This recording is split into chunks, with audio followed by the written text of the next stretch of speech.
I'm going to play a video by James Clear. He is the guy that wrote Atomic Habits, and he does a much better job of explaining how it is when we create habits, we start to identify as those habits.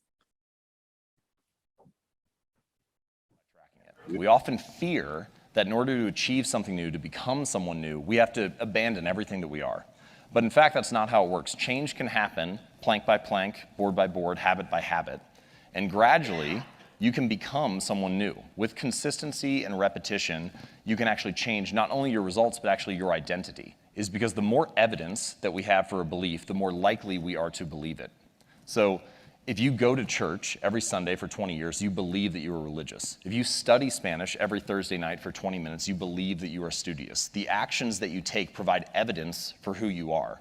And it's not that habits matter more necessarily on an individual basis. Each moment in life matters, but what ends up happening is that over the broad span of time, things that you do once or twice fade away, and things that you do time after time, day after day, week after week, accumulate the bulk of the evidence for what you believe about yourself. And so every action that you take is actually a vote for the type of person that you want to become. If you want to become someone new, then you can take a new action and begin to accumulate evidence for that identity, for that belief about yourself. And that the more votes that you cast, the more likely you are to win the election. You don't need to be unanimous. You don't have to be perfect all the time. You just need to have the body of work. So true change is actually not behavior change. It's not results change. It's not process change. It's identity change. The goal is not to read a book. It's to become a reader. The goal is not to write a book or write an article. It's to become a writer. The goal is not to run a marathon. It's to become a runner, to become a type of person, to develop an identity. And the way to being something or becoming someone is through doing something. So every time you sit down to write, every time you practice that habit, you are being a writer. Every time you play a sport, you're being an athlete. Every time you practice painting or music or whatever, you are being an artist.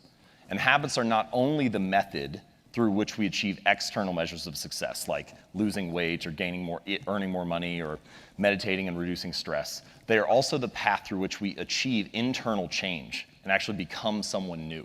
They're the path through which we forge the identity that we have, the deepest beliefs we have about ourselves, our sense of self. And so if you can change your habits, you can change your life. Thank you.